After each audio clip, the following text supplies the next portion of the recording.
Well, children, let me show you how the upthrust is related to immersed volume.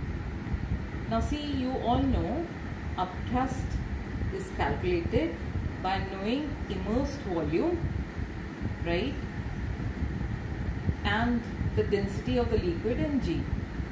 Now, this upthrust is equal to the weight of liquid displaced. So that means more is the liquid displaced, more is the upthrust.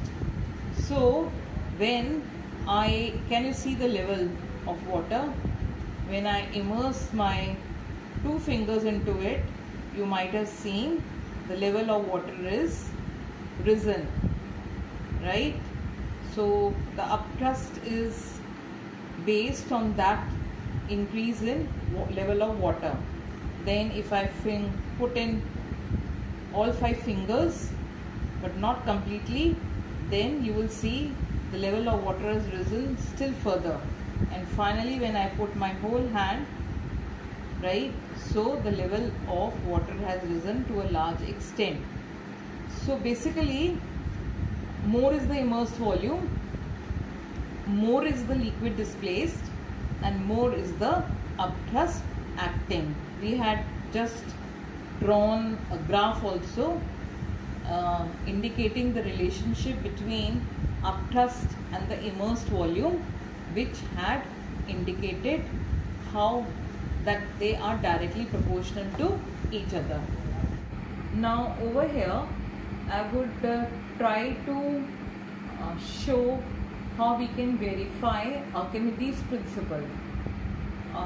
This verification will not be very exact, but if you can see, I have kept a tumbler over here which is having markings, but the markings are basically starting from 50.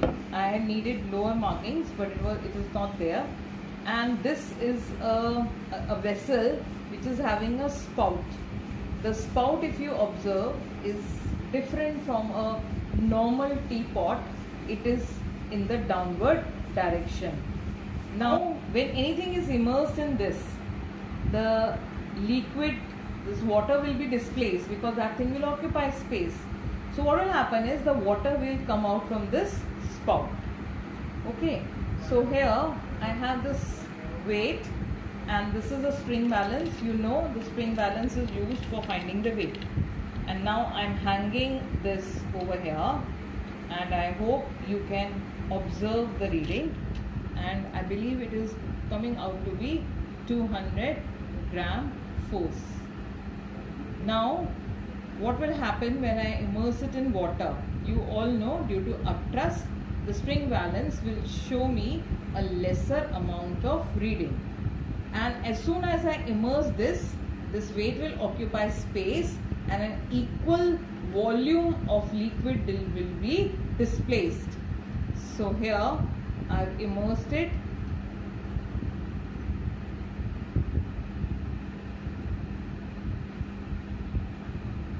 Can you see what is the reading in the spring balance? Yes, what is the reading?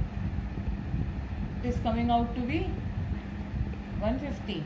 Okay, so this is coming out to be 150 gram force, and over here this is the quantity of liquid displaced.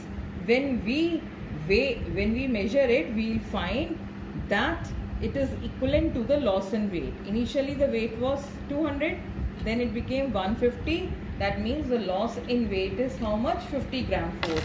And this liquid water, that is, if you measure this, then it will also weigh 50 gram force, which will show that the loss in weight is equal to the weight of liquid displaced.